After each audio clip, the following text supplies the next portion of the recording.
Hi girls, I hope you're having a good Friday so far.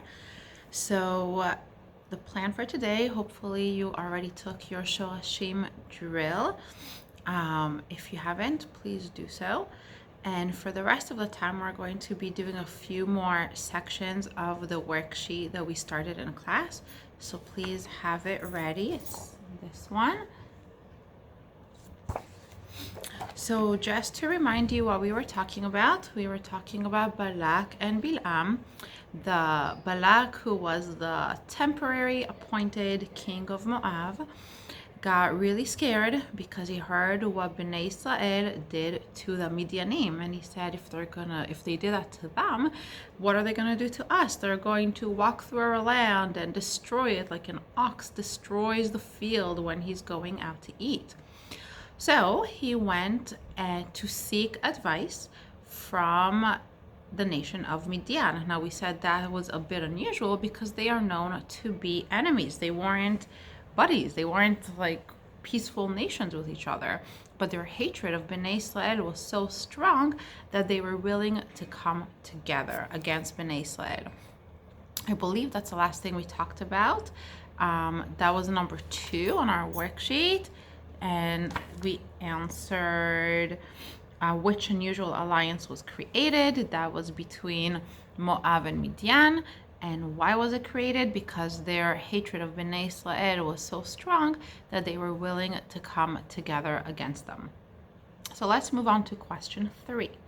Why did Moab ask Midian for advice? So let's think about it. If there is a nation, right, the people that you are threatened by, they heard of this, Bnei Israel being out in the desert, coming and starting to conquer all these nations and all these lands. Why, of all places, would they go get advice from a nation that was defeated? Shouldn't they go to one of the strong nations? Shouldn't they go to, someone that actually won the war to tell them, hey, what's your secret? What did you do right? What can I do to prevent the same thing from happening to me? Instead, they went to Midian, whom Bnei Israel have defeated. So to answer this question, we have to think a little bit back in history. So let's think about the leaders of our nation, right? Moshe Rabbeinu. If Balak wants to defeat Bnei Israel, he has to find out where their strength is so that they can compromise that strength. Just like in a regular war, if you want to defeat a nation, you have to figure out where to hit them the hardest. So if you guys think about Moshe Rabbeinu for a second, think about the history of Moshe and where he came from. Moshe Rabbeinu, if you guys remember, grew up in Paro's palace, right? And one day he was walking around, he saw the slaves, he saw the Egyptian beating the slave, he beat the Egyptian dies, Moshe buries him and gets so scared of the consequences that he runs away into the unknown. He runs away and he ends up in a place called Midian. And he settled in Midian. He lived there for years. He got married there to Tzipora. If you remember, Moshe's father-in-law, Yitro, was the leader of Midian. So Balak, in asking Midian what to do about Bnei Israel, is actually not really off. He wants to know, hey, your leader, Bnei Israel's leader comes from you. He comes from Midian. So tell me something about him. Tell me where I can hit him the hardest. What are his strengths? What are his weaknesses? Let me know what I can do to defeat him. He is one of you. He grew up among you. He spent years among you. Tell me what I need to know about Moshe Rabbeinu. So let's pause for a second, answer question 3, and then we'll move on to the next one. Why? So question 3, I'm just reading from the worksheet. Why did Moab ask Midian for advice? And let's write the answer down. Let me just bring the phone over. So question 3, Moab asked Midian for advice because Moshe spent, I'm just making space, years in Midian. He was settled there and married the leader's daughter, right? So this is where he comes from. They should know a lot about Moshe Rabbeinu. So what was the advice that Midian gave Moab? Midian told Moab, he said, listen, maybe Bnei Israel are not an established nation, right? They're just people who are wandering in the desert. But what we've noticed is that their winning of the war is not a natural occurrence. There's something above nature that's going on here because they don't have the best, guns or whatever weapons they had at that time. They are not a real, they are a real nation, but they're not an established army. These are nomads from the desert. So them winning the war is not something expected. It's not something natural. It's above nature. What we did notice and what we do remember from Moshe Rabbeinu living among us is that their power is in their mouth. What does that mean? Their power is in their prayers. Their power is how they use their words.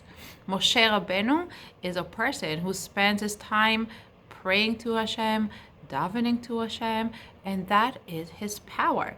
So if you can figure out a way to bring down Bnei Israel with the power of words, then you'll be able to defeat them. That is the trick you should play on them. Take their biggest strength, their words, the davening to Hashem that they do, and you bring them down that way. Okay? That's the advice they gave him about Moshe. Now, why did they misinterpret the advice? They misinterpreted the advice because they should have realized that the power of cursing, Hashem will not let Bil'am curse Bnei Israel. And the power of Moshe's tefillah, the power of Moshe's words, is a lot stronger than anything Bil'am can say. So let's look at our question for a second.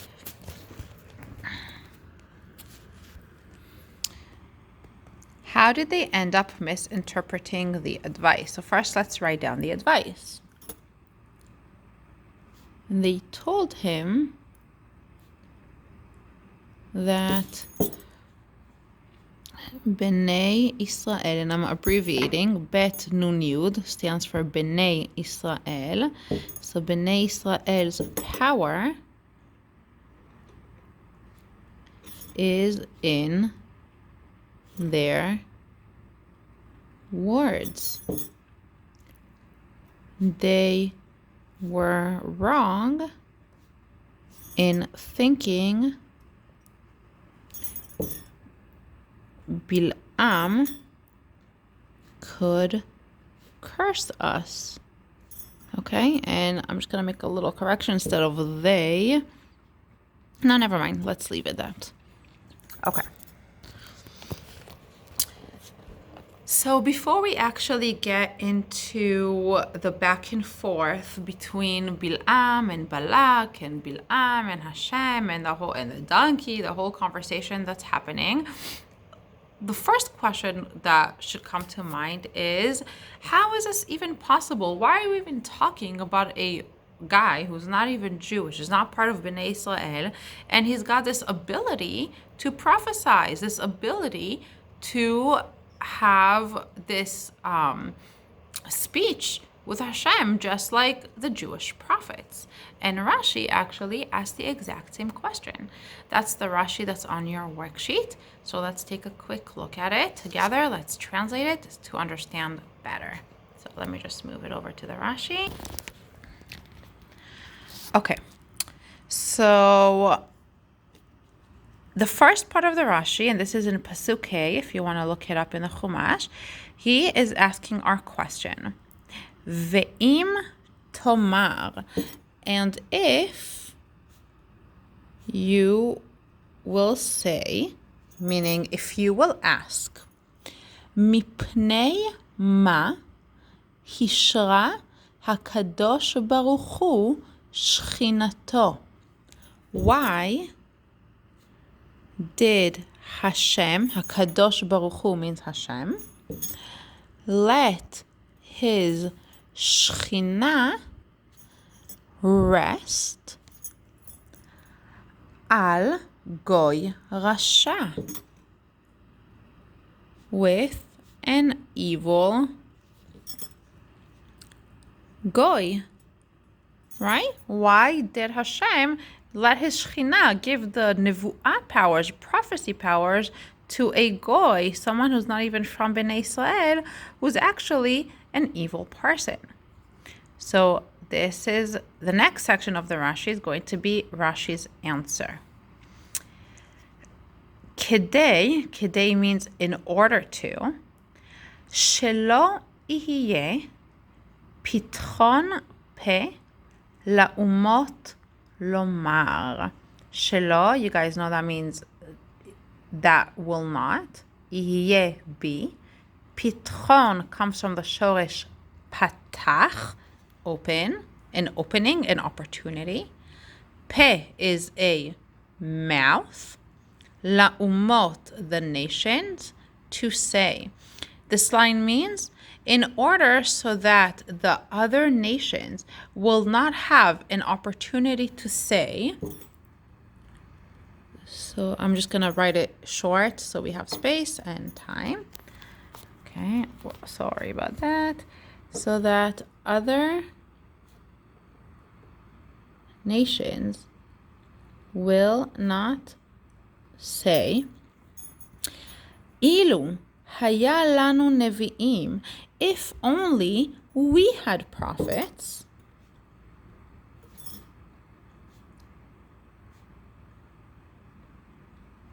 If only we had prophets, chazarnu lemutav, we would go back in being the best. Mutav comes from the word of tov. We would go back. We would be the best versions of ourselves that we can be.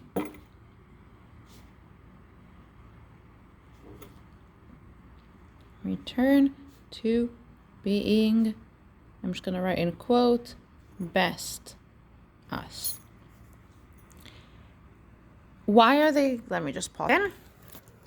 Why are they saying that? Because there was a period of time where there was a lot of immorality in the world, a lot of bad, immoral, inappropriate acts. Before that, you can kind of picture the world with, a fence around all the nations to kind of protect them from immorality. And slowly, this fence is kind of like breaking down, and nations slowly falling to inappropriate and immoral acts. So here, Hashem wanted to give the opportunity to the nations so that they won't be able to say, hey, if only you had given us a prophet like the other Jews, we would be protected from these immoral acts because we would have had a leader. That's what this means. So let's go back to the translation.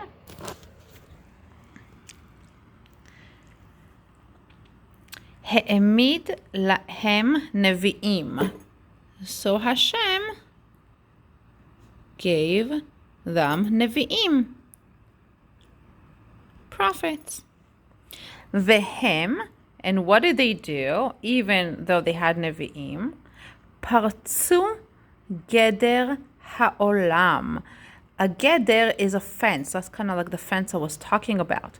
They broke through the fence that was protecting them from immorality. So I'm going to write broke through and continued immorality. Shebatchila, in the beginning, hayu gdurim Ba'arayot. Arayot are immoral acts. In the beginning, they were fenced in against immoral acts. Okay, in the beginning, they were fenced against immorality. וזה נתן להם עצה להפקיר עצמן לזנות. And this guy, this prophet, this Bil'am, instead of leading them the right way to protect them from immorality and keep them kind of like fenced in the appropriate, realm, he gave them bad advice to commit inappropriate and immoral acts. So I'm going to write, but he led them to immoral acts. So question 5, why does Hashem allow the possibility of non-Jewish prophets? To provide a leader to help against committing immoral acts. That hopefully you guys understood that, right?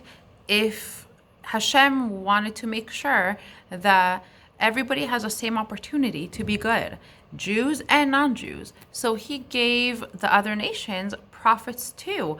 Someone who potentially could have been a great leader and protected them and given them good advice.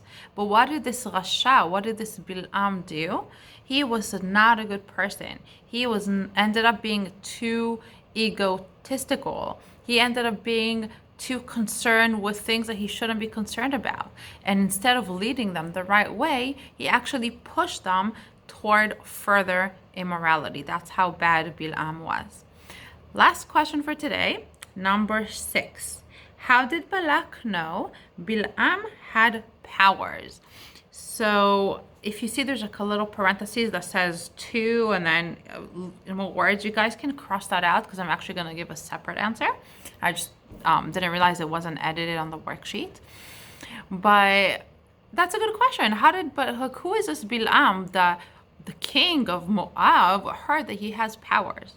So one interesting answer that I found is that Bil'am actually used to work for Paro. And if you guys remember, in the beginning when Moshe came with his staff and turned the staff into a snake, and Paro's magicians, used to do the same things, Bil'am was actually one of Paro's sorcerers, one of Paro's magicians. And Bil'am is one of the people that used to give Paro advice. Oh, I see that the Jewish people are going to have a leader that's going to die by water. So why don't you drown all the Jewish boys? Remember all that? So that was Bil'am, one of Paro's sorcerers. That's how Balak heard of him. He was a famous guy helping out Paro. So we're going to just write... he was one of Paro's magicians. Okay, we can stop right here. We did a good amount today. We'll pick it up on Monday in school. If you have any questions, please email me. And please upload a picture of your work so I see that you got it done. Do your shorashim and have a wonderful Shabbat Shalom, and a wonderful weekend. Bye, guys.